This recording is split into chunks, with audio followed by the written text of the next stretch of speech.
j'aimerais nous amener dans ce thème, ma justification en Christ. Le mardi, je n'étais pas, mais j'ai quand même revu l'enseignement sur celle que Papa Idrissa a eu à faire.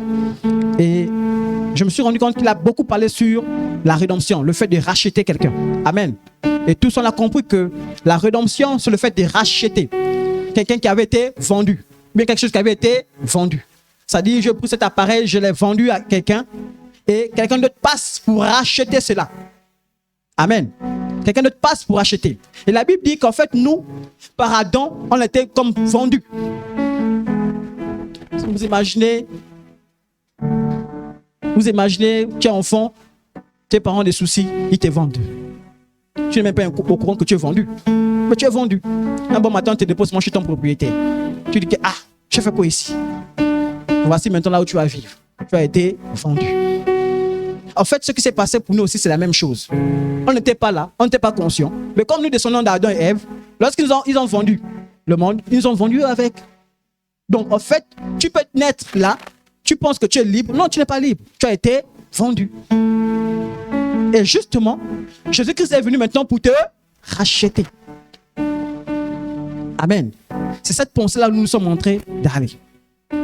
Et comme il t'a racheté, il a maintenant une attitude vis-à-vis de toi. Il t'a justifié par la suite. Et c'est ce que nous allons voir aujourd'hui. La justification en Christ. Qu'est-ce que ça veut dire en tant qu'enfant justifié de Jésus?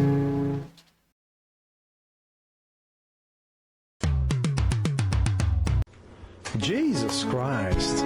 Yes!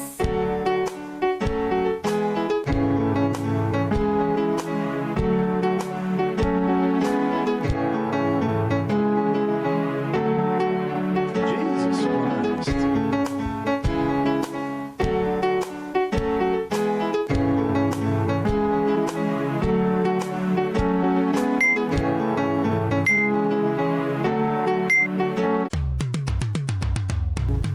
Amen.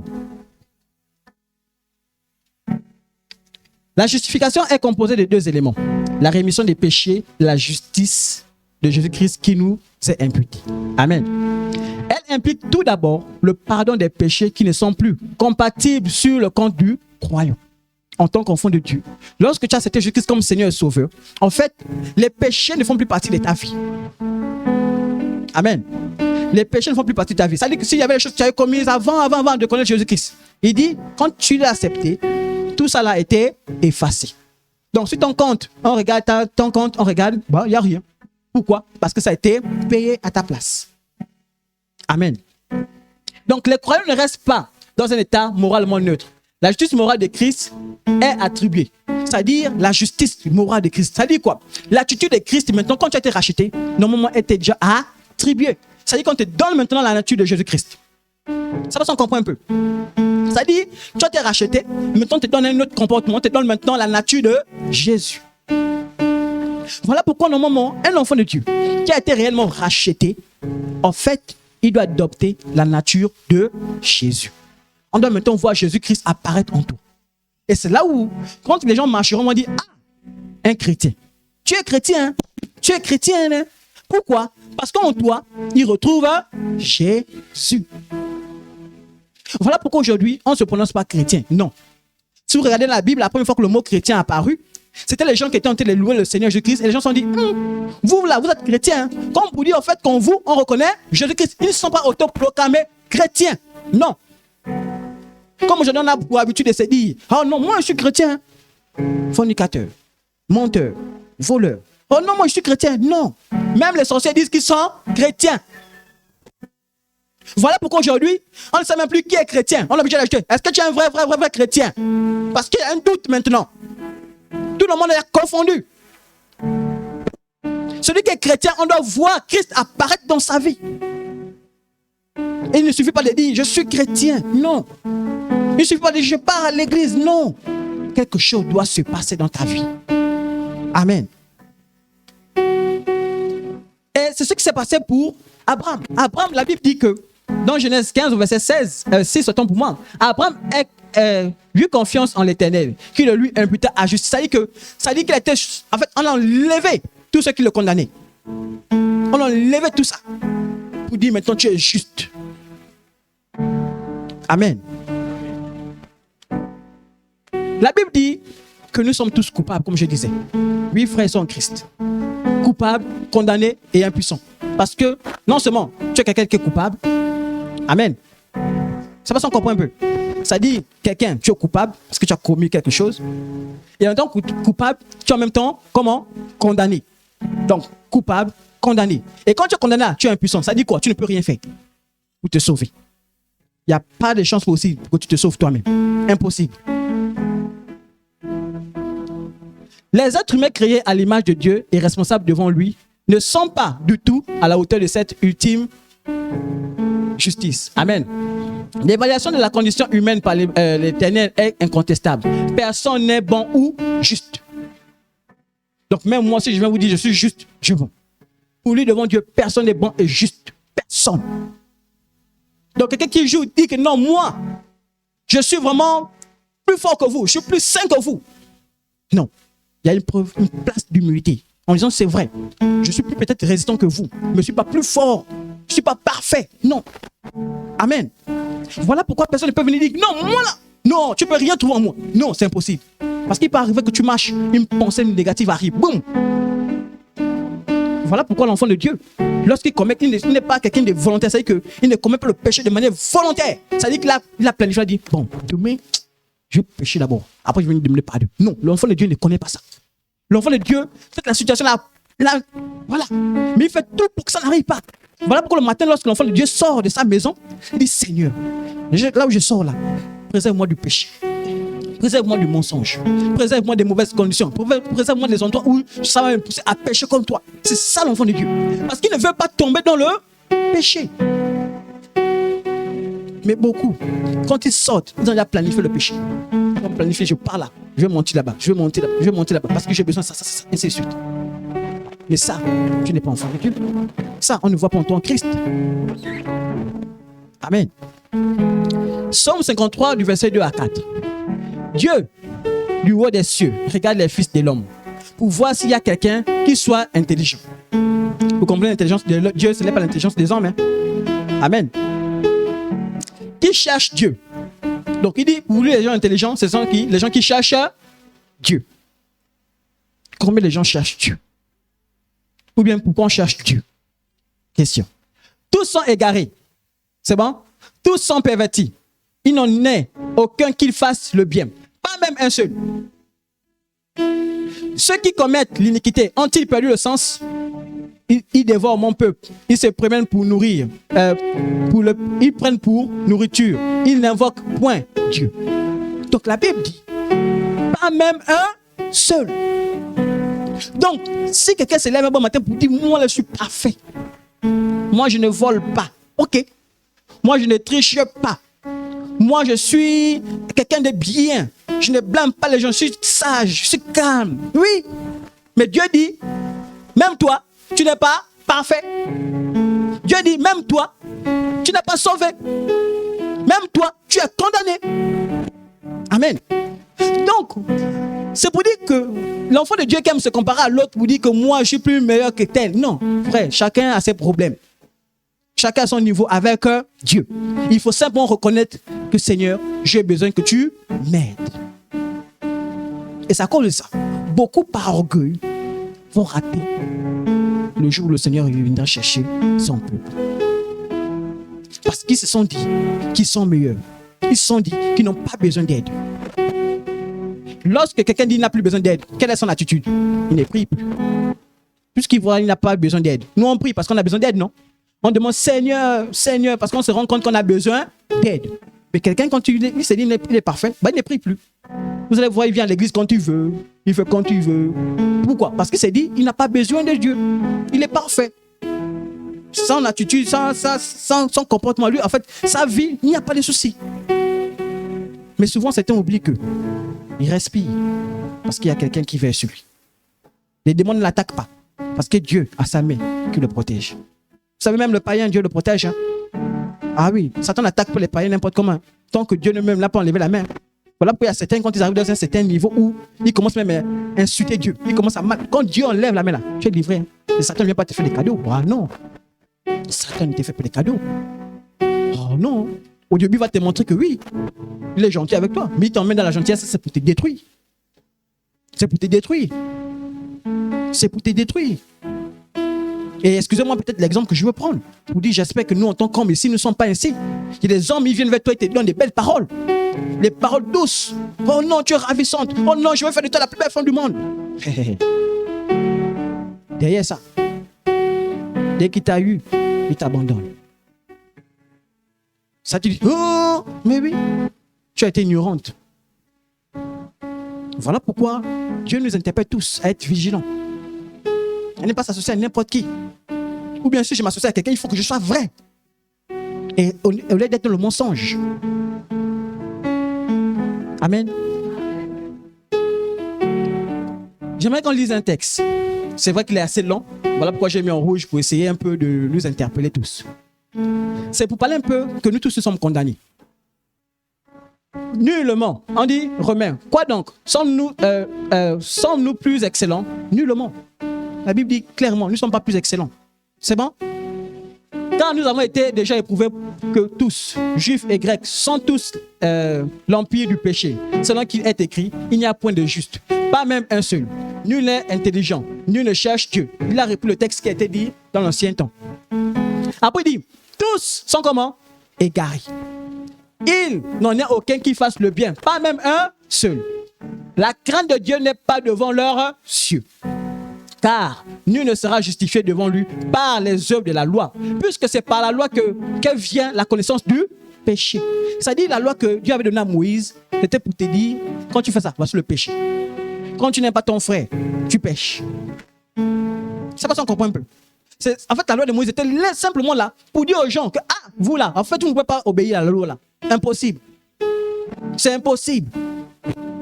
Donc, ça t'es mis pourquoi? Parce que les gens marchaient, ils ne savaient pas qu'est-ce que... Parce que, en fait, imaginez un peu un enfant. Vous venez vous reprocher à cet enfant que toi, tu te comportes mal, tu fais les choses mauvaisement.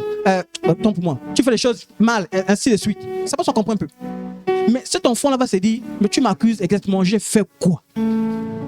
Et c'est comme ça que tu dis, toi, tu ne dois pas mal parler aux parents, tu ne dois pas mal parler aux enseignants, tu ne dois pas mal parler ainsi de suite. Quand tu as listé ça, l'enfant lui-même, à partir de ça, commence à marcher. Le jour qu'il dit, il insulte quelqu'un. Il dit, ah, on m'avait dit que... Et c'est là où, tout de suite, sa mauvaise attitude est mise en vue. Amen. C'est pas ça qu'on comprend un peu. Donc, la loi de Moïse avait été mise pour dire aux gens que, en fait, ça vient révéler le péché de chacun. C'est-à-dire dans ton cœur, dès que tu as mis les mauvaises pensées, la loi de Moïse te dit, tu as péché. Dès que tu commences à parler mal, la loi de Moïse vient te dire, tu as péché. Dès que tu commences à prendre quelque chose qui ne t'appartient pas, la loi de Moïse vient te dire, tu as volé. Donc la loi de Moïse a été mise en place là pour dire aux gens, tu ne peux pas être sauvé toi-même. Tu es condamné d'avance. Et si tu avais seulement fait l'erreur de commettre un seul péché, tu es fini pour toi. C'est fini. Il n'y a pas de dire que tu avais fait les trucs pour dire, je ne vais pas me reposer. C'est fini.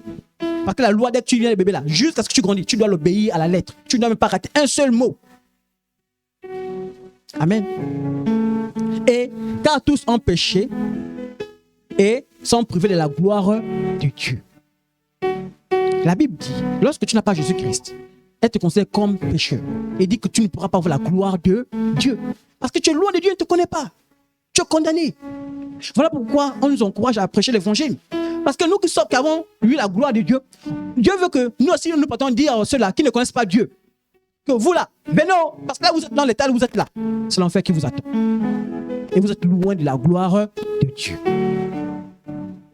Amen. Donc, frères et sœurs en Christ, que sait-il un homme de mettre l'orgueil devant lorsqu'il sait qu'il est condamné d'avance? Vous savez, qu'on ne le veuille pas. Vous savez, même quand on voit des choses dans le pays qui disent les gens prennent l'argent, oui, ils vont prendre, mais tôt ou tard, ils vont disparaître. La question, c'est maintenant quand ils vont se retrouver là-bas, ils iront où? Vous savez, la vie sur terre, elle est très courte. Hein? Moi, je m'appelle avant, j'étais tout petit, je me baladais encore en culotte, partout. Aujourd'hui, je suis maintenant grand. C'est pour dire que ça avance. Avant, moi, je n'étais pas marié. Aujourd'hui, je suis maintenant marié, j'ai ma femme. Avant, je ne connaissais pas qu'est-ce que ça veut dire être parent, chef de famille. Je ne connaissais pas. Aujourd'hui, je suis maintenant chef de famille. Ça veut dire que ça avance. Après, tu arrives à un moment, tu es grand-père, tu as les petits-enfants. J'ai les petits-enfants. Ça avance. Mais il va aussi arriver où? La tombe aussi. se rapproche. Et c'est à cet instant-là, tu vas te retrouver devant Dieu. Et c'est là où, si tu n'étais pas dans cet état où tu avais été racheté, tu pars là où celui qui t'avait acheté, tu pars le trouver là-bas. Ah oui, hein? À César, ce qui est à César, à Dieu, ce qui est à Dieu, non? Si tu n'as pas été racheté, tu pars là où celui qui t'avait acheté. Parce que tu avais été acheté à Adam. Satan t'a récupéré. Oui, quand tu es païen, tu appartiens à Satan. Voilà pourquoi on dit le monde appartient à Satan. Tu appartiens à Satan. Donc si tu n'es pas racheté, c'est l'enfer. Là où Satan va aller, tu pars avec lui. Voilà pourquoi il faut tout faire pour être racheté. Et être racheté avant le temps. Parce que là, Jésus-Christ va venir, c'est fini. Tu es à l'église, oui, mais tu n'es pas racheté. Et je vous assure, il y a beaucoup qui partent dans les églises. Voilà pour la Bible dit, il y a beaucoup, nombreux. Il dit même dans le couple chrétien, la femme va partir, le mari reste. Pourquoi? Parce qu'ils n'ont pas été rachetés. Amen. Je prie vraiment que Dieu nous aide à comprendre cela. Il y en a pendu sur le cœur.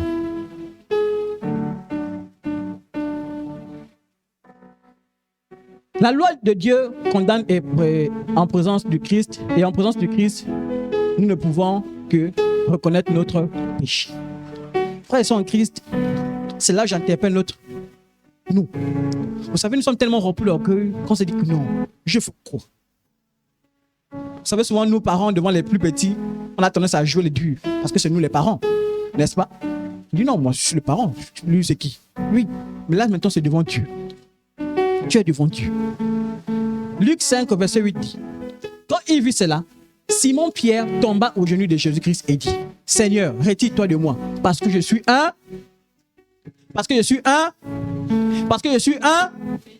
Il a dit, recule. Non, tu n'as pas. Là, Jésus-Christ a dit, non, mais je ne peux pas me rapprocher de toi. Je ne peux pas. Moi, je suis un pécheur. Ça dit qu'il a été humble, il est revenu, il a dit, Seigneur, moi que je suis là, je ne suis même pas proche de toucher même ton vêtement. Parce que moi, je suis un pécheur, je ne te mérite pas. Il a reconnu dans son être qu'il ne peut rien, il n'est rien devant Dieu. Il a reconnu que son état-là ne permet pas d'aller vers le Seigneur. Ça ne le permet pas. Mais combien de fois nous, lorsqu'on est interpellé, lorsque nous marchons, combien de fois sommes-nous allés vers le Seigneur pour dire, Seigneur, je suis un pécheur. Je reconnais que je commets des fautes. Je reconnais que je me fâche n'importe comment. Je reconnais que je suis dans la fornication. Je reconnais déjà ça. Mais quand on part vers le Seigneur pour dire que je reconnais, c'est pour dire quoi? Il faut changer après, non? Je ne reconnais pas pour dire que je reste dedans. Sinon, pourquoi tu peux te dire je reconnais? Vous imaginez quelqu'un qui vient, comme on a dit, la repentance. Quelqu'un qui vient dire je te demande pardon. Après, retourne faire la même bêtise. Tu m'as demandé pardon, non? Pourquoi? Il ne fallait pas me demander pardon. On est d'accord, non? Un enfant qui vient dire papa, vraiment pardon parce que je n'ai pas bien travaillé. Bon, après, 2, 3 qui suivent. Bon, tu m'as demandé pardon, non? Pourquoi? Puisque tu es retourné encore faire 2, 3. Pourquoi? Personne ne peut se tenir debout devant Dieu. Et la parole de Dieu dit dans Psaume 130, verset 3. Si tu gardais le souvenir des iniquités, éternel Seigneur, qui pourrait subsister? Si Dieu gardait tous tes péchés, tout ce que tu as commis jusqu'à présent, est-ce que tu peux tenir devant Dieu et face et dire, Seigneur, je suis parfait? Qui peut? Tout ce que tu as commis, venir devant Dieu comme ça, dire, Seigneur, moi je suis parfait. Imagine qu'il se souvient de tout. Et au plus profond de nous, nous savons que c'est encore les enfants, hein. Mais nous qui sommes peut-être âgés là, il y a les choses qu'on a peut-être eu à faire, même eu à penser, la jalousie qu'on avait, les querelles qu'on aimait, la méchanceté qu'on a eu à faire. Donc imagine que Dieu vient te déposer devant toi. Allez, viens, dis-moi. Tu peux te tenir devant moi et dire que tu es fort. C'est comme imaginer quelqu'un on t'a attrapé, volé, on t'a attrapé, boum. Tu vas encore dire quoi? Tu vas encore dire quoi? Après, même ceux qui se tu viens de dire, mais toi, tu peux même sur la bouche. Parce que tu ne peux rien. Aujourd'hui, ce n'est pas pour nous accuser. C'est pour nous interpeller, nous tous. Pour dire que notre attitude là, si Dieu se rappelait de notre état, de ce qu'on était, les choses qu'on a eu à faire qui ne sont pas bien. Parce que tous autant que nous savons ce qui n'est pas bien aux yeux de Dieu. Qui peut me dire le contraire? Tous nous savons ce qui n'est pas bien aux yeux de Dieu. Et nous savons ce que nous avons fait. Voilà pourquoi il est important de reconnaître. Et dire, Seigneur, je demande pardon. Seigneur, je me repens aujourd'hui. Mais combien, lorsqu'ils voient ça, se repentent? D'autres font la queue. D'autres disent, ah. Parfois, d'autres fuient même l'église. Hein. Il n'y a pas de problème. Comme on a dit, ce n'est pas un parti politique. Ce n'est pas qu'on cherche les membres. C'est pas qu'on n'est pas comme sur les réseaux sociaux, on dit on va avoir 1000 membres. Ce n'est pas l'objectif pour nous. L'objectif pour nous, c'est d'avoir 1000 sauvés. C'est pas ça qu'on comprend un peu. C'est d'avoir 1000 sauvés, 2000 sauvés, 3000 sauvés. C'est ça l'objectif. C'est pas l'objectif, c'est pas de dire on va faire une... Non, c'est pas l'association. L'objectif quand on se retrouve, c'est d'être sauvé. Si tu viens ici pour être allé en enfer, frère, tu es venu perdre ton temps. Ah, vaut mieux qu'on se dise la vérité. Tu es venu parce que tu veux être sauvé. Tu vas aller vers le Seigneur. Voilà pourquoi, quand tu viens à Jésus-Christ, laisse d'abord les problèmes, les soucis. Parce que c'est pas ça, les soucis, là, lui-même l'a dit. Cherche premièrement le royaume des cieux et sa justice et tu auras tout par-dessus, toutes choses. La première mission de Jésus-Christ, c'est que tu sois d'abord sauvé. Après, les choses qui sont sur la terre vont découler. Voilà pourquoi si tu viens à l'église pour dire je viens chercher le mariage. Hey. Je viens à l'église pour chercher le travail. Hey. Non, c'est l'erreur. Viens à Jésus-Christ. Viens à l'église parce que tu cherches Jésus-Christ. Viens à Jésus-Christ parce que tu cherches le salut. Viens à Jésus-Christ parce que tu veux être racheté. C'est ça. Voilà pourquoi on vient à l'église. Si tu viens à l'église parce que tu veux seulement la guérison. Frère, la guérison, tu auras la guérison. Là. Mais après, tu vas toujours mourir. Ou bien, on va prier guérison. Prier guérison. Mais toi, tu vas forcément partir. Même ceux qui prient pour toi, va forcément partir. Ou bien, on va forcément partir. Donc, tu vas chercher guérison, guérison, guérison, guérison, guérison. Oui. Mais toi, tu vas partir. Mais tu pars dans quel état? Donc, viens d'abord chercher le salut. Et après la guérison, va venir. La longévité, va venir. Parce que Dieu m'a envoyé. Il a dit non, lui, il a déjà sauvé. Je peux permettre qu'il reste un peu parce que j'ai certaines activités qu'il doit encore faire sur la terre. Il doit faire certaines choses pour moi. Il doit aller parler à quelqu'un pour moi. Il doit faire ceci pour moi. Amen. Alors, comment l'un d'entre nous serait-il en mesure d'être en règle avec lui? Après tout ce qu'on a été dit. Comment? Nous pouvons essayer, autant que nous voulons, trouver toutes les excuses possibles, de vivre dans l'espoir que l'Éternel verra d'un œil favorable nos actions vertueuses. Il y aura ce qui est mauvais. Mais tout cela ne sera d'aucune utilité. Tu pourras faire tout ce que tu veux. Tu pourras te comporter comme tu veux. Tu pourras venir à l'église donner même l'offrande. Tu pourras à l'église faire. Tu pourras faire tout ça. Si tu n'as pas été racheté, si tu vis dans le péché, pour Dieu, tu suis celui qui t'a acheté. Celui qui t'a acheté, tu pars avec lui. L'humanité tout entière est comment? L'humanité tout entière. Ça ne concerne pas seulement... Non, toute l'humanité est condamnée.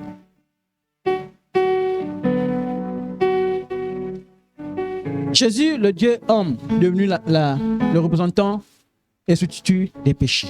Je m'explique. Jésus est Dieu. Il s'est fait homme. Et quand il s'est fait homme, si tu sais ça dit, il est venu remplacer. Ton péché là, il est venu se mettre à la place. Ou bien des fois, si tu veux, il a récupéré ton péché. Lui n'avait pas de péché, mais il a pris pour toi, il a mis ça sur lui. Voilà pourquoi quand on prêche l'évangile, en fait, c'est ce qu'on dit aux gens. Qu'en fait, tu es condamné.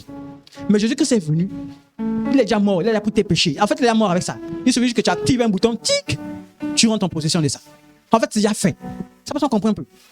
Ça dit, en fait, quand on voit les gens marcher là, en fait, non, c'est déjà que Dieu a payé pour tout ce monde-là. Le problème, c'est qu'ils doivent rentrer en possession de cela. Amen. Jésus, le Messie, accomplit la promesse de l'Ancien Testament. Il est, si vous avez suivi Ésaïe 53, où je parlais là, Ésaïe 53, on parle beaucoup de Jésus-Christ. En fait, c'est un livre dans l'Ancien Testament où on dit que Jésus-Christ reviendra bientôt. Et quand il viendra là, voici ce qu'il va faire. Voici comment il va souffrir, ainsi de suite. Donc il est venu accomplir ce qui avait été dit. Et je nous interpelle, hein, frère. Vous savez, Jésus-Christ est venu. On avait dit qu'il devait venir, il devait subir ça, n'est-ce pas? Ça, ce n'était pas du jour au lendemain. Hein. Ça a pris du temps. Hein. Ça a pris du temps avant qu'il n'arrive. Nous aussi. La Bible dit encore qu'il a dit. Là, ce n'est même pas les prophéties, c'est lui-même qui a dit. Je reviendrai. Ça prend encore du temps. Vous savez, les gens se moquent. Oui, votre Jésus là, depuis 2000 ans, quand on nous fait qu'il va venir, il est où? Il n'y a pas de problème. Moi, je sais qu'un jour, il viendra. Voilà pourquoi on encourage à persévérer. Parce que on va se moquer de vous. La chrétienne a dit, elle attend Jésus-Christ. Vous savez, c'est dommage parce que c'est triste. Quand on voit quelqu'un qui était pasteur, qui abandonne la foi. Et au lieu de rester tranquille dans son coin, il vient raconter les choses qui n'ont pas de sens. En fait, à un moment, quand tu regardes cette personne, tu dis Seigneur, vraiment, je ne sais même pas comment. S'il faut prier pour lui ou bien il faut faire quoi. Mais vraiment, je dis Seigneur, regarde, cette personne a quel problème? Il vient dire, je ne sais pas, l'église, on nous raconte des bêtises. Oh, je descends d'Adam. Oh, on a payé pour moi. Comment ça? Qui était pasteur? Qui s'est là pour raconter de ces choses? À un moment, tu dis, attends, il était vraiment pasteur? Non, ça c'est pas un pasteur, non, impossible. Tu ne peux pas être quelqu'un qui a été appelé par. Voilà pourquoi les faux pasteurs qui se lèvent un bon matin disent je suis pasteur. Il faut faire attention. On se lève un bon matin pour dire je suis pasteur. Non. Et les gens se lèvent aujourd'hui pour dire je suis pasteur. Après, quand tu viens, quand tu rencontres des difficultés, ils retournent dans le monde. Satan dit viens. Et ça fait maintenant comme on faisait un peu la politique. On te paye pour venir raconter des bêtises. Donc Satan te paye, te dit bon, toi, viens. Bon, comme tu es avec moi, tu vas aller là-bas hein, et tu vas dire ça. Tu as compris? Pars. Ah oui, hein, il y a les fausses églises qui sont au nom de Satan. Hein. Satan envoie ses agents pour créer les églises. Hein. Ah oui. Voilà pourquoi il faut avoir le discernement. Il envoie ses agents pour créer les églises. Tu penses avant, on parle de Jésus. C'est pas le Jésus. Voilà pourquoi il dit nombreux viendront en mon nom. Mais je ne suis pas Dieu. Je ne connais pas. C'est-à-dire qu'il y a les faux Jésus. Ils viendront, non, ils parlent de Jésus, mais ce n'est pas Jésus qui parle. Hein. Mais ils sont venus pour vous piller. Et quand ils arrivent là, c'est des incantations, des envoûtements qu'ils font sur vous. Wow, wow, wow, wow, wow, wow. Quand tu es maintenant comme esclave, tu manges maintenant esclave. Et souvent les gens aiment ça. C'est là où maintenant on te dit, allez, ton salaire tu déposes. Tu n'as pas le choix, tu es esclave. Ceci, tu déposes. Ici on aime bien, hein. On ne met pas la pression, hein. On donne la liberté. Parce que c'est ce que Jésus-Christ nous a dit. Que chacun donne comme l'a convenu dans son cœur. Si je te mets à la pression, si je te manipule pour donner, ce n'est plus Jésus-Christ. Ça peut s'en comprendre un peu. Mais souvent, les gens n'aiment pas les églises où on dit la vérité. Je n'ai jamais compris. Souvent, les gens n'aiment pas les églises où on est vrai avec eux. Où on les oriente selon la parole de Dieu. Donc, vous avez vu, on a le projecteur, ce n'est pas pour hasard. Hein. C'est pour que vous puissiez lire les versets avec nous. Pour que vous ne sentez pas qu'on vous mente. Ça passe, on comprend un peu. Vous pouvez prendre les textes, vous vérifier. Vous dire, vous-même, vous donnez votre point de vue. Si c'est ce qui est dit. C'est pour te dire que nous, on ne vient pas créer les choses qui ne sont pas de nous. Non, on n'invente rien du tout. Tout ce qu'on dit, c'est conforme à la parole de Dieu. Si j'ai ma propre pensée, mon opinion, je vais venir. Bon, je pense que, vous voyez, non? Je vais avec l'attitude de quelqu'un qui dit, je n'affirme pas. Mais voici comment je vois les choses. C'est pas ça qu'on comprend un peu. Mais si c'est la parole de Dieu, je vais affirmer parce que la parole de Dieu dit cela. Car puisque la mort est venue par un homme, c'est aussi par un homme qu'est venue la résurrection des morts. Et comme tous meurent en Adam, de même aussi tous revivront en Christ. Je reprends le change de français en disant, et comme tous ont été vendus par Adam, de même tous seront rachetés par Jésus. C'est pour ça qu'on comprend un peu. Donc, on était vendus par Adam. Mais Jésus-Christ est venu nous racheter. Je n'ai pas connu Adam, je n'ai pas connu Jésus. Mais je connais à partir de la parole de Dieu qui vient me dire, voici comment les choses ont été faites. Comme un enfant, je vous ai dit au départ, qui lui, il est venu au monde, on l'a vendu. Vous imaginez un peu les enfants qu'on adopte. Souvent, quand ils prennent bébé, ils les gardent comme ça, non? C'est au bout d'un moment donné, l'enfant remarque, il dit, ah, mais pourquoi je ne ressens pas mon père là? Lui, il est blanc, moi, je suis noir. Il y a un problème. Je ne sais pas si vous voyez un peu. C'est clair. Il dit, non, mais lui, il est blanc, moi, je suis noir. Comment ça s'est fait qu'il soit mon père? Et c'est là l'enfant va forcément se poser. Vous savez qu'à un moment, l'âge de l'enfant commence à réfléchir. Il va dire, bah, dites-moi un peu, il y a un problème, dites-moi, il y a quelque chose qui s'est passé, j'ai manqué quoi? Moi, je vous appelle papa, maman, moi, on n'est pas pareil. Les autres là-bas, papa, maman, mais ils sont pareils. Il n'y a qu'un souci. Bah, il faut dire la vérité à l'enfant. Bah, en fait, on t'a appris, et voilà, voilà. Et l'enfant marche maintenant avec cette vérité, en sachant que bah, il a été racheté. Donc, tout a.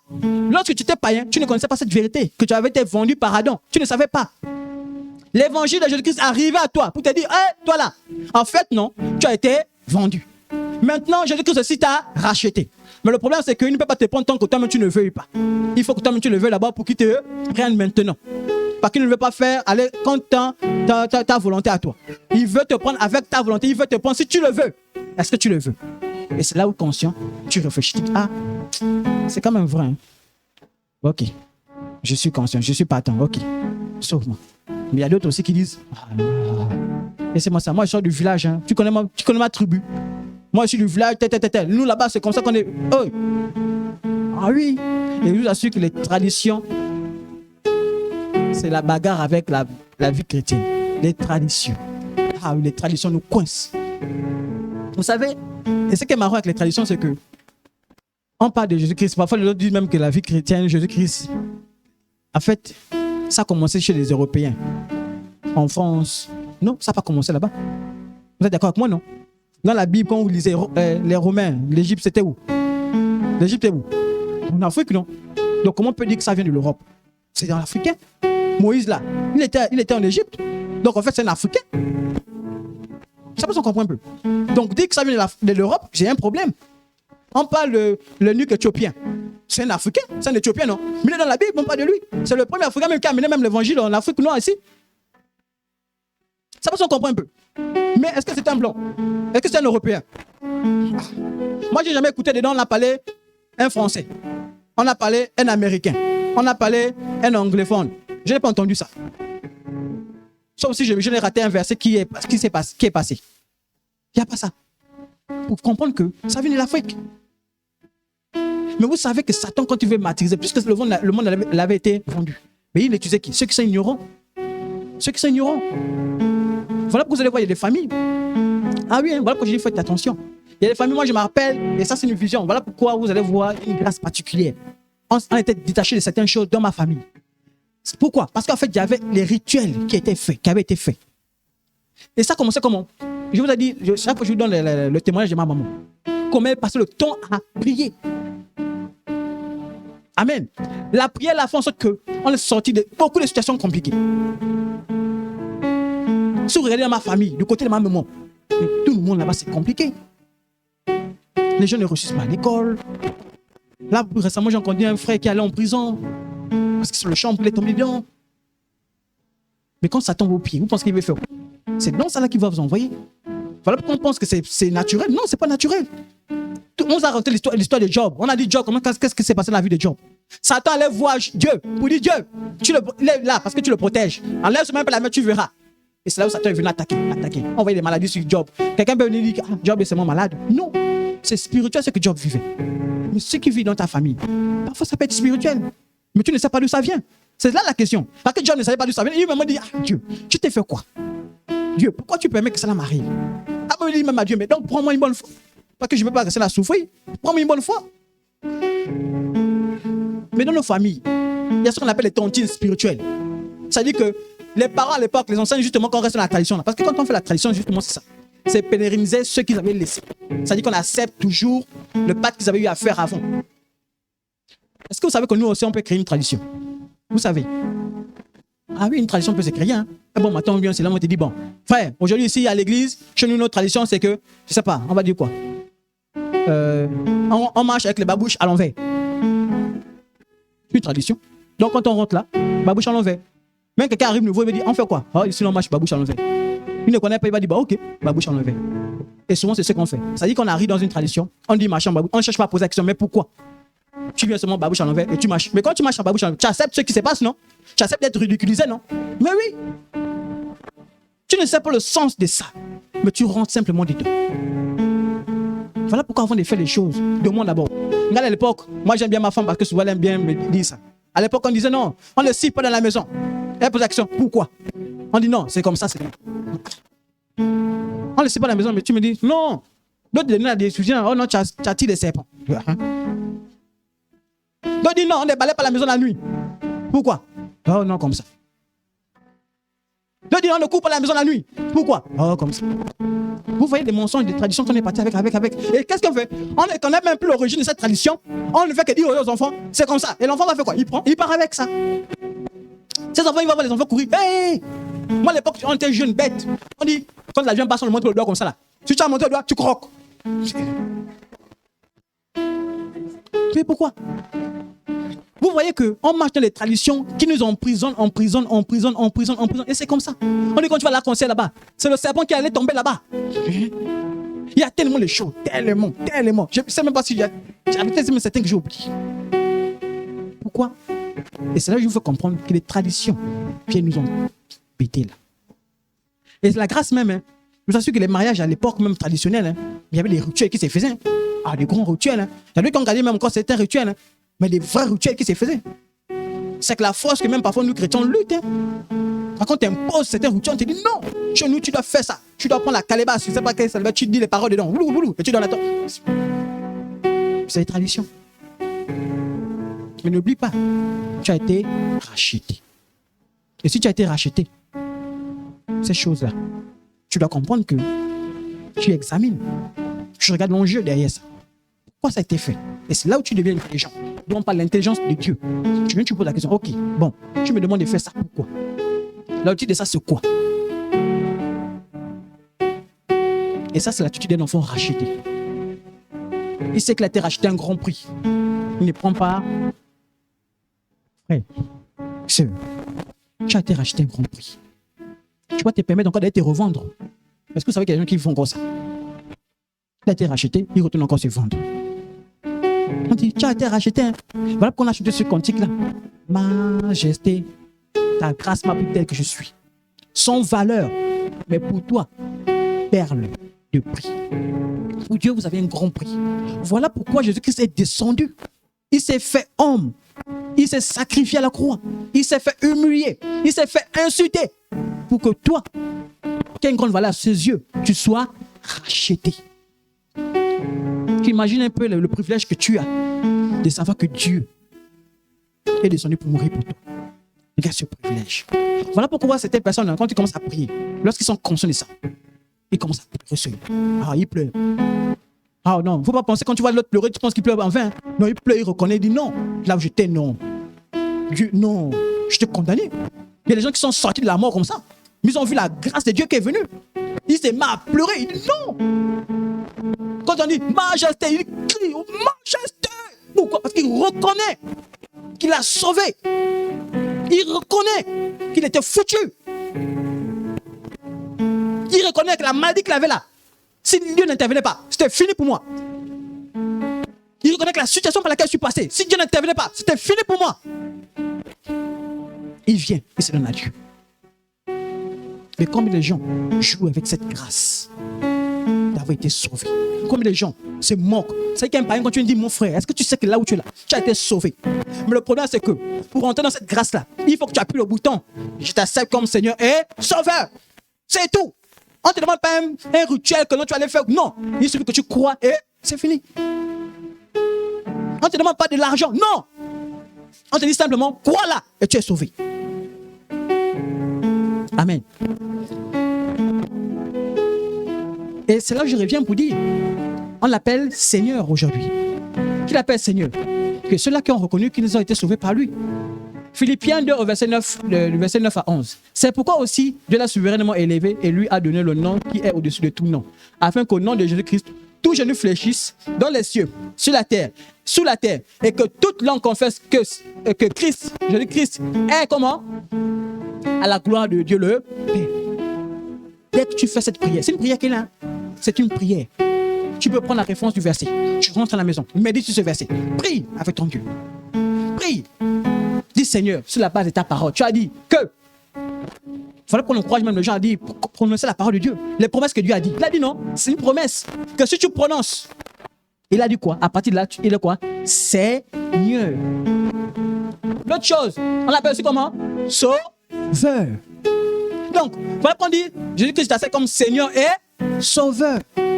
C'est pas en vain qu'on le dit.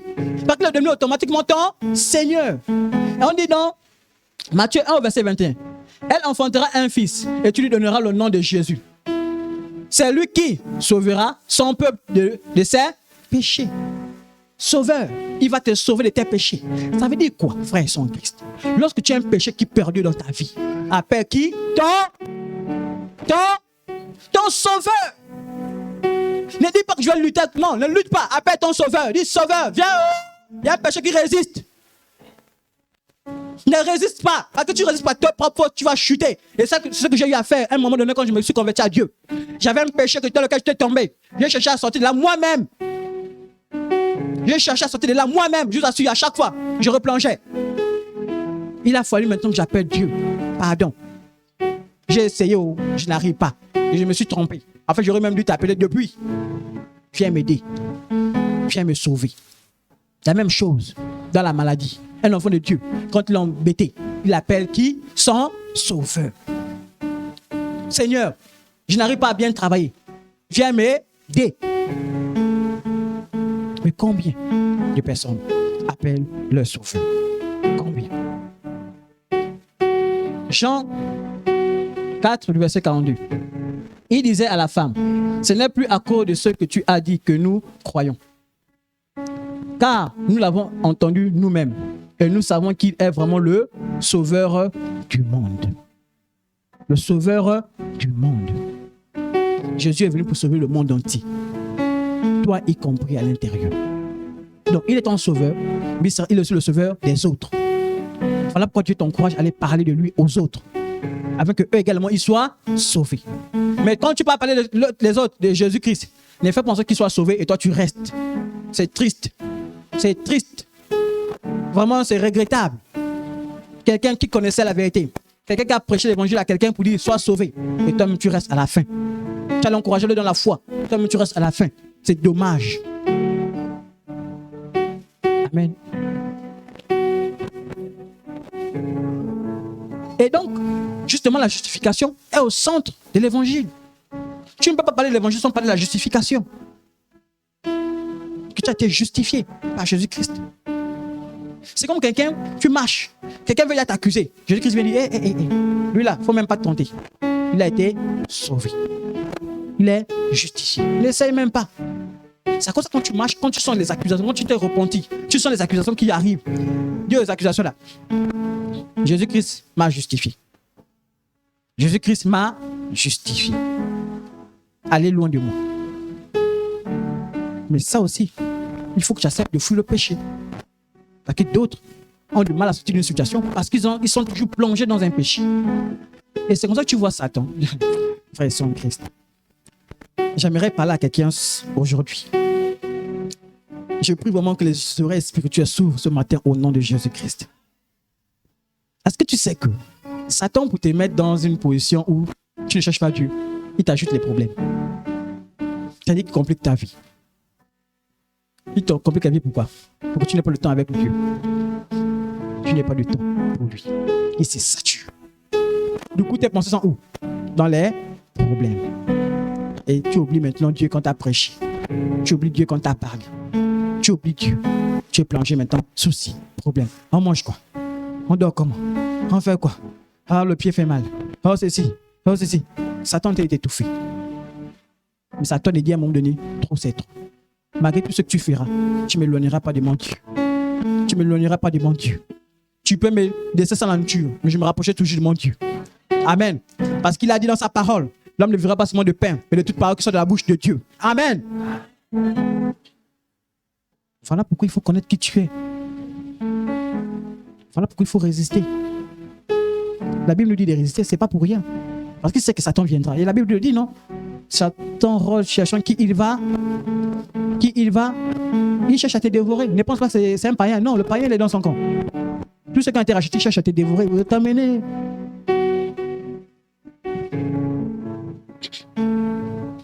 Et donc, la justification, qu'est-ce qu'on doit retrouver?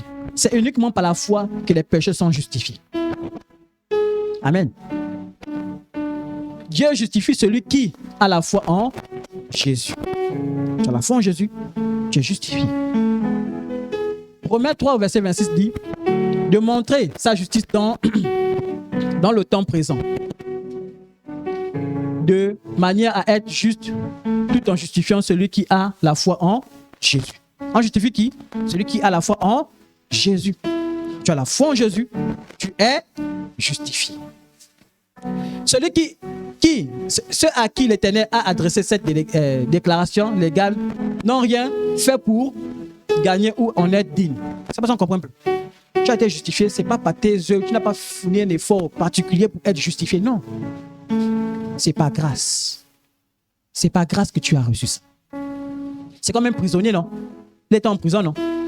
Un jour, le président dit, grâce présidentielle, tu es libéré. Dites-moi, le prisonnier allait voir le président pour dire, libère-moi. Il ne connaissait même pas ce qui s'est passé. C'est un bon matin, c'est de coup, je suis sauvé. Et ça dit, merci président, merci. Mais Dieu te dit, il est par sa grâce. Tu n'as pas besoin de fournir un effort. Tu es sauvé. Quand tu sors de ça, tu dis, Seigneur, merci. Mais la grâce que Dieu veut, en fait, ce que Dieu veut chez nous, c'est quoi? C'est maintenant la reconnaissance. Tu es sauvé, oui. Qu'est-ce que tu fais maintenant? Tu retournes encore voler? Ah, mais c'est ça, non?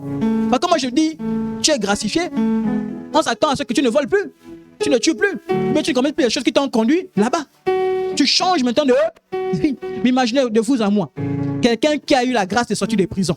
Dans 2 Matthieu, vous entendez, il allait en prison. Parce qu'il a commis le même, l'acte qu'il avait conduit, il a encore reconduit cela. De vous à moi, ça sera comment? Tu vas dire, mais l'enfant là aussi, Comment? Tu as eu une telle grâce, tu retournes encore. Mais est-ce que vous savez ce qu'on fait souvent? Dieu nous gracifie, on retourne encore chez les Nganga. Dieu te fait la grâce, tu retournes encore chez les féticheurs, chez les voyants. Non, on ne comprend pas.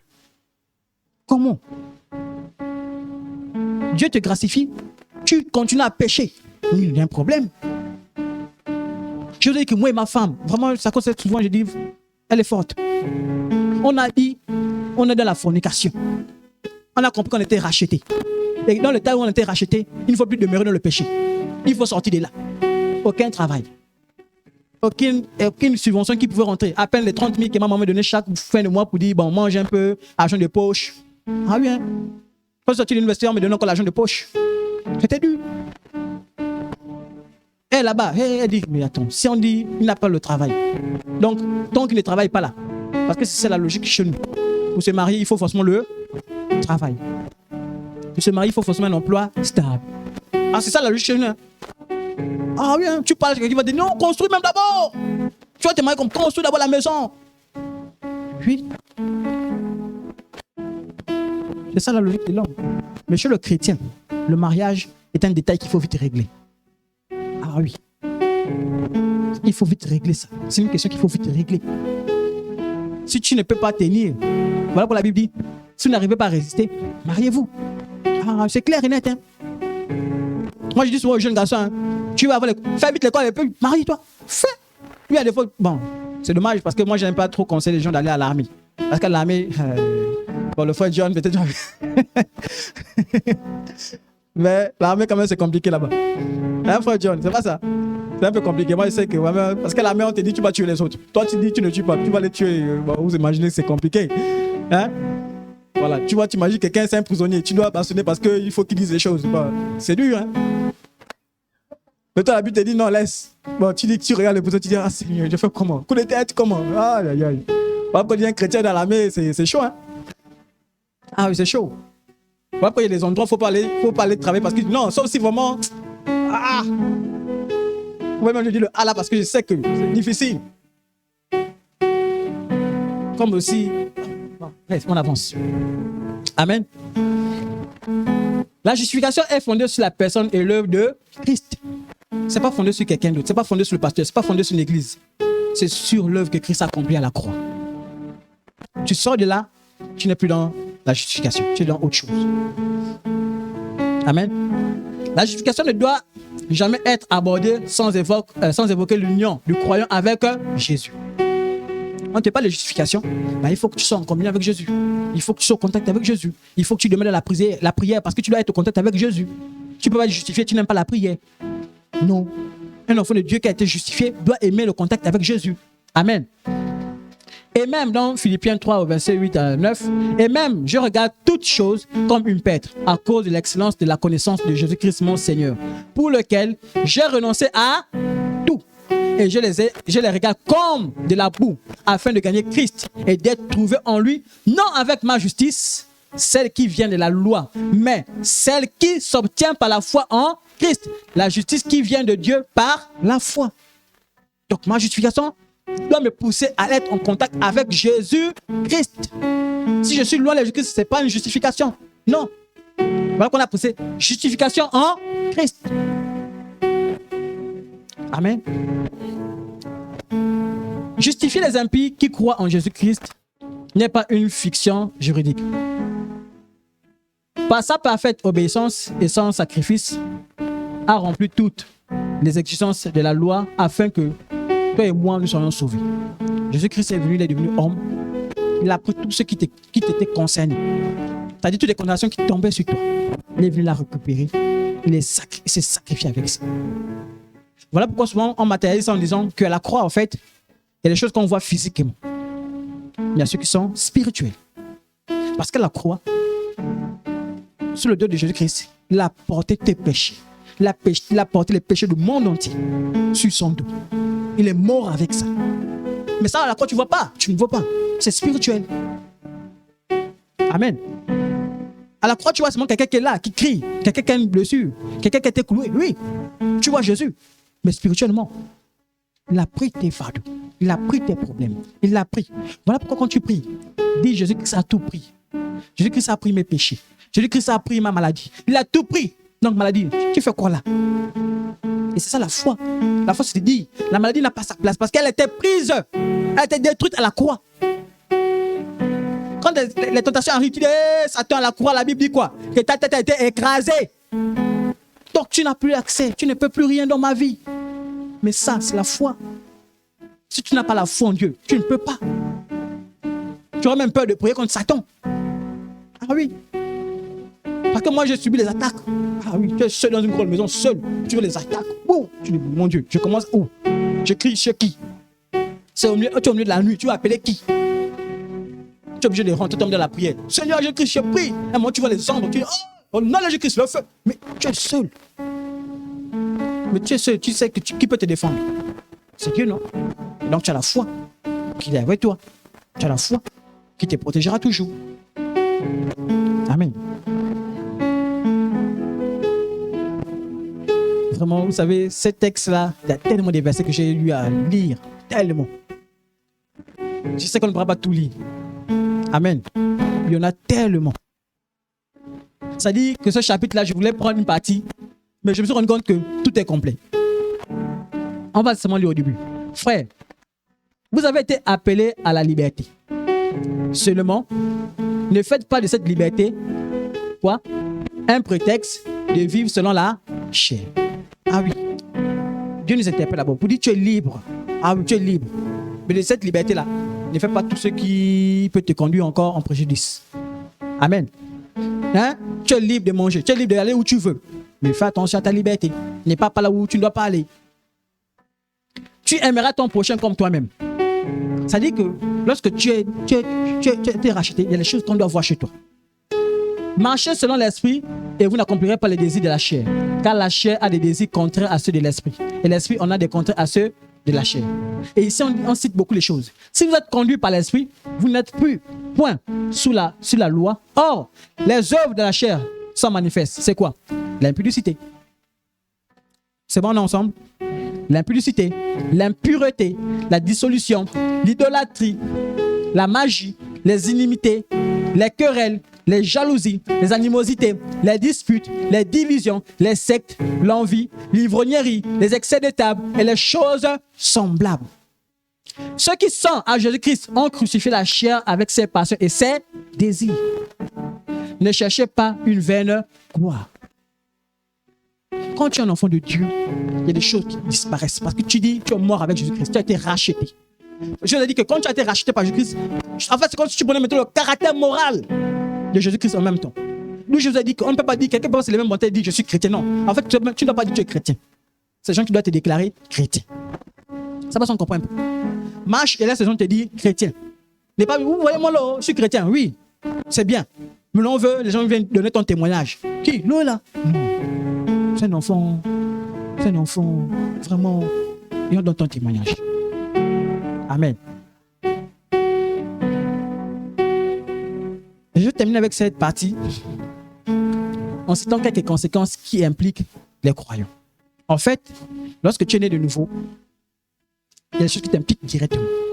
Il y a des choses qu'on doit voir chez toi. Il y a des choses qu'on ne doit plus voir chez toi. Et ça, ce n'est pas pour nous accuser. Non, je vous ai dit que la parole de Dieu ne vient pas pour nous détruire. Amen. Elle vient pour nous édifier, pour nous aider à grandir. Une des choses, premier point. Nous avons la paix avec Dieu. Ah oui, quand tu es justifié, la paix de Dieu s'installe automatiquement. La relation brisée par le péché est rétablie. Donc le péché qui détruisait ta relation avec Dieu, brisé. Et tu sois une joie. Vous savez, quand tu es dans le péché, même quand tu vois les foi en Christ, il y a des accusations là.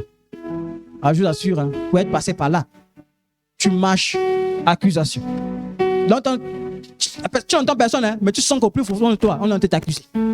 péché. Oui, péché. Faut pas aller à l'église. Oui. Oh, oui. Tu es sale. Tu vas faire quoi là-bas? Ah oui, hein. Voilà pourquoi on dit, restaure vite ces choses-là. Lave vite le péché là. Abandonne ça vite pour que tu sois dans la paix. Que tu sois dans la paix. Vous savez, je prends peut-être ce témoignage encore. Vous dites à l'époque, moi, je n'étais pas toujours fidèle. Je n'étais pas toujours fidèle. Je remercie le Seigneur pour m'avoir enlevé de ça. Parce que j'assure, c'est un calvaire lorsque tu es infidèle. Quand tu es infidèle, tu as une attitude de cache-cache. Tu as une attitude, je fais attention. Tu as une attitude, tu surveilles. Pourquoi? Parce que tu n'es pas dans les meilleures conditions. Même les jeunes enfants, lorsqu'ils font les choses en cachette, ils savent que là, il n'est pas en paix. Dès qu'on pose une question, oui. Mais lorsque tu es sorti, tu n'es pas dans ces choses-là. Frère, on peut même venir dire les choses, tu dis, qui, moi? Avec fierté. C'est pas ça qu'on comprend un peu. Qui, moi, je ne suis pas dedans. Parce que tu es fier. Et tu sais que tu n'es pas dedans. Tu été affranchi de ça. Et je vous assure, depuis que j'étais affranchi de ça, mon frère, son Christ, mon téléphone, j'ai dit à ma soeur, tiens, soeur en Christ, tiens, attrape d'abord le téléphone. Tiens le téléphone. Elle peut fouiller. Parti, il n'y a pas de code. Même quand quelqu'un appelle, souvent je dis, les gens m'ont dit au travail là-bas, ta secrétaire elle répond toujours au téléphone. Je dis, ah, c'est la secrétaire. Donc quand elle répond au téléphone, si quelqu'un appelle, elle peut décrocher. Il n'y a pas de cachette. Non, il n'y a rien. Je suis libre. Voilà, il n'y a pas de code. Et si on met le code, c'est elle connaît le code. Ah oui, là où mes mots de passe, elle connaît mes mots de passe. Même là où il y a l'argent. Amen. Et c'est ça la liberté que Dieu vient te donner. Cette liberté-là, où tu n'es pas angoissé. Où tu n'es pas, quelqu'un va dire, il y a eu un problème là-bas, on ne sait pas qu'est-ce qui s'est passé. Tu es angoissé. Hein? On a dit quoi? On a cité le nom de qui? Non. Tu es libre. Parce que tu n'es pas dans le flou.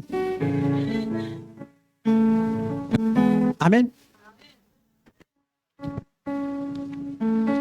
Nous avons l'espérance sûre et garantie d'un avenir au-delà de l'ordre mondial actuel. C'est-à-dire au-delà de tout ce qui se passe dans le monde. On est rassuré qu'on ira au ciel. Quand Dieu est justifié, c'est ça. Voilà, quand il est justifié, il ne marche pas. Non, il sait que là où je suis là, moi, non, je ne vais pas au ciel. Oh, il est rassuré. Mais si tu es un justifié qui n'est pas rassuré d'aller au ciel, hey, viens vite t'asseoir, on va vite parler vite de ça. Amen. C'est-à-dire à la fin, à la sortie là, n'est pas à pas. Viens vite, on va discuter. Parce que ce n'est pas normal. Tu dois sortir d'ici aujourd'hui en étant justifié, en étant rassuré que tu vas aller au ciel. L'assurance est fondée en premier lieu, non pas des sentiments, mais sur la vérité selon laquelle nous sommes justes devant Dieu grâce à l'obéissance et au sang de Christ. Tu es juste devant Dieu. C'est-à-dire, vous voyez, quand quelqu'un qui était dans une mauvaise vie, quand elle se convertit, tu peux venir dire, mon frère, dès qu'elle s'est repentie là, c'est une nouvelle personne. Tu ne peux plus l'accuser. C'est justifié, c'est fini. Nous avons été adoptés dans la famille de Dieu. Ah oui. Automatiquement, tu rentres dans cette grande famille-là. Tu n'es plus exclu. Nous appartenons à la communauté de l'alliance unique. Donc, l'alliance des enfants de Dieu. C'est-à-dire pour dire simplement l'église de Christ. Amen. Tout comme les non-juifs n'ont pas besoin de devenir juifs pour rejoindre la communauté, l'adhésion à l'église est ouverte à tous ceux qui placent leur confiance en Christ seul pour être acceptés par Dieu. Amen. La justification est un message libérateur pour ceux que le péché accable d'un fardeau de culpabilité ou de désespoir.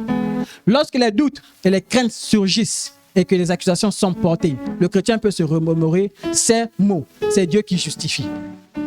Qui me condamnera? Si Dieu me justifie, qui va te condamner? Si Dieu te justifie, qui va te condamner? Même le pasteur ne peut pas. Si Dieu t'a justifié, qui peut dire encore aujourd'hui que tu vas aller en enfer? Qui peut? Aucun homme. Nous avons le privilège de savoir que nous n'avons pas à lutter pour obtenir l'approbation et l'acceptation de Dieu. Parce que tu sais que tu as reçu l'autorité de chasser les démons. Et tu sais que tu as reçu l'autorité de prier pour les malades sont guéris. Mais il faut être conscient de cela. Mais ne peut être conscient de ça, c'est celui qui a été justifié. Automatiquement, tu reçois cela. La Bible, il a dit, voici les miracles qui accompagneront ceux qui auront cru. En mon nom, ils prieront pour les malades seront en mon nom. Est-ce qu'on a dit le pasteur priera seulement? Est-ce qu'on a dit les responsables prieront seulement? Tous ceux qui ont cru, donc tous ceux qui ont été justifiés. Parce que c'est ce que ça veut dire. Hein. Quand tu crois, c'est que en même temps tu acceptes la justification. En même temps tu acceptes d'être racheté. Mais quand tu es racheté, avant de l'arriver là, tout ce qu'on a décidé apparaît dans ta vie. Tu n'aimes plus le péché. Tu fuis les mauvaises choses. Tu fuis la fornication. Tu es direct dans ce qu'il faut dire. Mais ça se montre comment. Voilà pourquoi il ne faut pas être chrétien. On ne sait pas si tu es chrétien. Il faut affirmer que tu es chrétien. Ça dit que même dans ta maison, on doit savoir que le chrétien. Même si on t'embête, maman pasteur, papa pasteur, il n'y a pas de problème. Au moins, les gens savent que dans la maison là, voici un chrétien. Et quand tu seras affirmé en tant que chrétien, les gens même auront peur de venir te demander des choses. Parce qu'ils savent que lui là, il ne faut pas aller.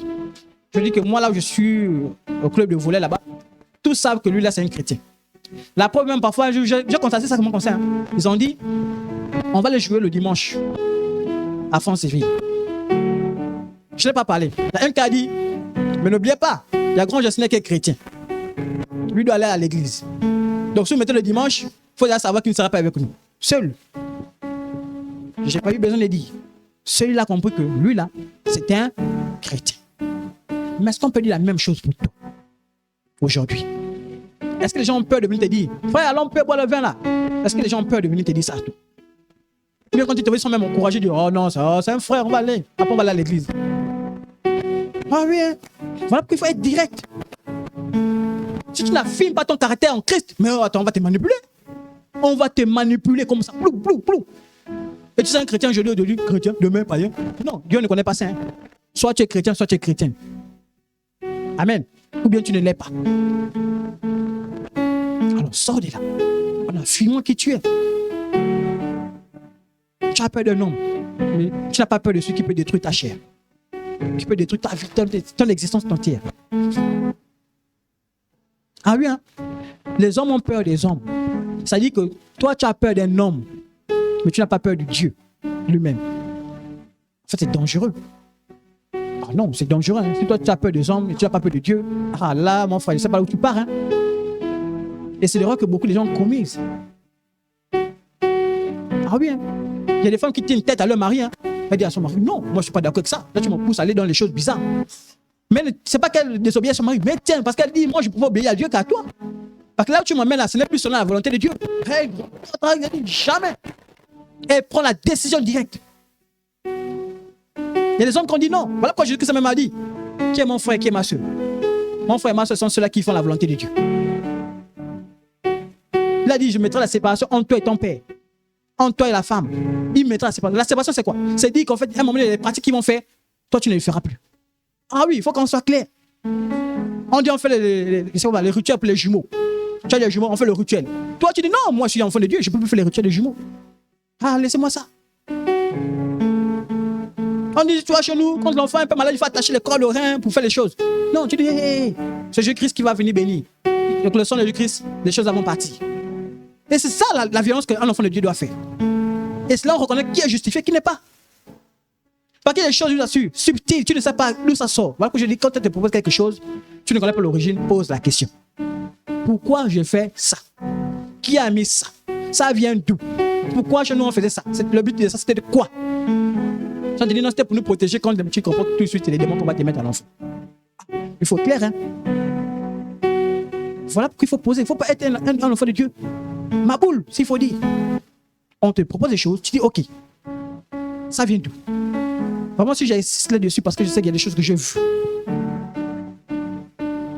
Un pasteur qui vient parler aux morts, qui vient bénir pour le mort par repose en paix. Vous avez compris qu'il ne comprend rien. Ah non, non, non, non. Les mariages, je te dis, il faut faire les rituels. C'est à toi qui fais violence. Hein. Si tu ne fais pas de violence, bah, tu tombes dedans. Hein. C'est pour ça que vraiment, j'encourage l'Église. J'encourage chacun à se donner à Dieu totalement. Et je termine avec ce verset. Galates 2, verset 19 au verset 21 dit, « Car c'est par la loi que je suis mort, à la loi afin de vivre pour Dieu. » La loi t'a condamné. La loi t'a tué. La loi de Moïse disait, toi, c'est fini pour toi. C'est l'enfer qui t'attend. J'ai été crucifié avec Christ. Et si je vis, ce n'est plus moi qui vis. C'est Christ qui vit en moi. Si je vis maintenant dans la chair, je vis dans la foi au Fils de Dieu, qui m'a aimé et qui s'est livré lui-même pour moi. Je ne rejette pas la grâce de Dieu. Car si la justice s'obtient par la loi, Christ est donc mort en vain. Si, pour être sauvé, il faut faire certains trucs à l'église, il faut forcément balayer le temple, il faut faire les offrandes, donc Jésus-Christ est mort en vain. Il est mort pour rien en fait. Ça, c'est une conséquence du fait que tu as accepté Jésus-Christ comme Seigneur et Sauveur. Parce que tu es maintenant obéissant à lui. Parce qu'il m'a fait grâce, je donne. Parce qu'il m'a fait grâce, je suis toujours aux activités de l'église. C'est par la grâce que Dieu m'a fait que je suis reconnaissant envers lui. Voilà pourquoi quand on donne l'offrande, on ne donne pas l'offrande parce que je vais donner, parce qu'on m'embête. Non. Si je participe à une activité, c'est parce que je reconnais d'abord que Dieu m'a fait grâce de l'avoir. Parce que si tu ne l'avais pas, tu devais pleurer, non? Mais Dieu t'a fait grâce d'avoir 1 million. Tu dis, Seigneur, je suis reconnaissant parce que tu as permis aujourd'hui que je puisse avoir ces 1 million. Je n'étais pas mieux que l'autre qui n'a pas. Mais moi, tu m'as fait grâce. Et quand tu m'as fait grâce, je viens, je donne ma part. Je viens, je donne ma part. Seigneur, quand tu m'as fait grâce, je vais te servir. Seigneur, quand tu m'as fait grâce, je vais témoigner de ton nom partout où je vais. Quand tu m'as fait grâce, mon corps là, je te le consacre. C'est ça, la justification. Mais combien de personnes ont été dit justifiées? Combien se comportent-ils avec Dieu? Tu as l'impression qu'on les force? Non, la vie chrétienne ne te force pas. Si tu reconnais simplement que tu as été racheté, seul, tu peux être abandonné. Seul, tu peux changer. Voilà pourquoi le Seigneur ajoute, donne avec ton cœur. Ton cœur avec joie. Avec joie. Tout ce que tu fais avec Dieu, fais avec joie. Ne viens pas à l'église avec contrainte en disant, ah, si je ne viens pas, on va m'appeler. Non. Si on t'appelle, c'est parce que nous sommes les frères. On t'aime. On ne mérite pas que tu partes en enfer. Voilà qu'on pense à toi. On t'appelle frère. Mais je t'ai pas vu le dimanche passé. Tu étais où? Alors dimanche, il faut venir. C'est parce qu'on t'aime. C'est parce qu'on comprend l'importance de ça. Qu'on se bat pour toi. Quand tu vois des personnes, ils pouvaient rester chez lui en train de dormir. Mais ils se lèvent le bon matin, ils mettent son crédit, dépensent son argent pour t'appeler. Tu penses qu'il a envie de dépenser son argent? Tu penses qu'il a envie de dépenser son taxi pour venir chez toi parce qu'il veut venir? Non. Parce qu'il sait que si tu te laisses dans cet état-là, c'est l'enfer qui t'attend. Voilà pourquoi c'est bas. Il fait tout ce qu'il a son pouvoir pour que tu sois sauvé. On te donne l'argent du taxi pour aller à l'église. Pas parce qu'on s'ennuie. Parfois même la personne, tu vas voir la personne même a besoin de cet argent. Mais il te donne, il ne pas à l'église. Mais toi, qu'est-ce que tu fais? Tu reprimandes. Tu dis, ah, il m'a donné l'argent pour manger mes gâteaux. Ah oui. Tu dis, oui, il m'a donné. Et c'est là où vous comprenez, certaines personnes ne comprennent pas. Tu invites la personne à l'église. Voilà pourquoi quand tu invites quelqu'un à l'église, il faut comprendre pourquoi tu l'invites. N'invite pas parce que tu veux faire le nombre. Invite parce que tu crois que la personne peut être sauvée et que la personne a besoin de Jésus-Christ. Invite cette personne dans ce sens-là. Parce que si tu comprends que c'est parce que j'ai besoin de Jésus-Christ, tu vas beaucoup plus évangéliser. Mais si tu dis que parce que tu veux les membres, tu veux les gens, parfois même les gens qui choisissent, hein. Bon, dans l'église, il faut les gens un peu riches. Parce que l'église a besoin des gens qui ont beaucoup d'argent là. Si on a beaucoup de comlégués, cadres, ingénieurs en comlogue là, l'église est bénie là. Non, nous on croit que vous êtes des cadres, les ingénieurs d'ici là. Voilà pourquoi on renonce cette semaine de prière. Pour que nos enfants qui sont là, on a des médecins, on a des professeurs, on a envie d'ouvrir même des établissements. Ah oui, les établissements MIV, les hôpitaux MIV. Pourquoi pas? Où là-bas on explique les choses selon Dieu. Vous voyez, regardez un peu. Il y a certains hôpitaux autant pour moi où tu arrives et là-bas la réception est vraiment triste. Triste.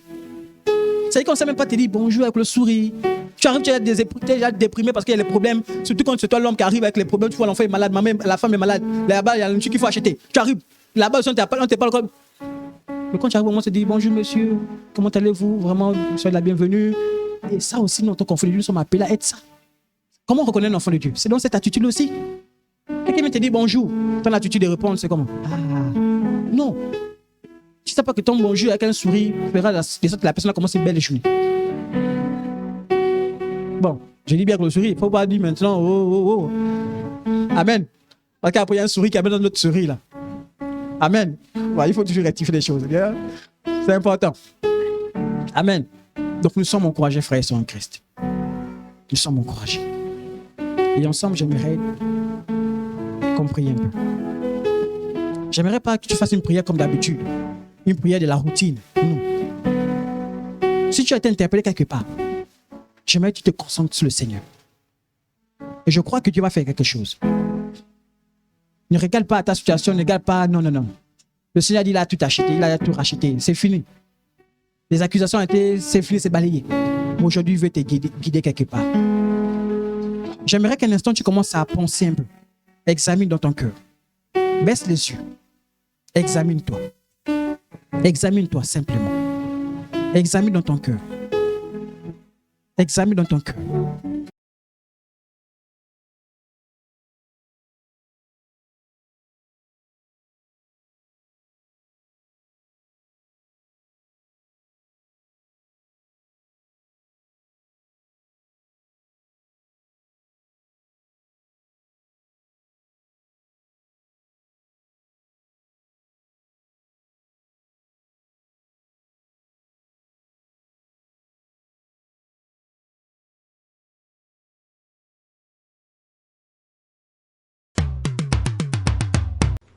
Jesus Christ.